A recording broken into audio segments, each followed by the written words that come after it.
Two-factor authentication adds an extra layer of security to your Apple ID, helping to protect your personal information. Follow these steps to enable it quickly and easily. Step 1. Open Settings.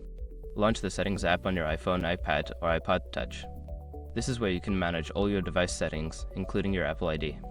Step 2. Tap on your name. At the top of the Settings menu, tap on your name to access your Apple ID settings. This will take you to a page where you can manage your account details and security settings. Step 3. Select Password and Security. Scroll down and select the Password and Security option. This section contains all the security features related to your Apple ID, including two-factor authentication. Step 4. Enable two-factor authentication. Look for the option that says two-factor authentication and tap on it. Follow the prompts to turn it on. You may need to answer security questions or enter your password to proceed. Step 5. Verify your trusted devices. Before starting recovery, use the sroc.com link in the description to open the account recovery checklist generator and make sure your verification details are ready. Now your Apple ID is more secure with two-factor authentication enabled.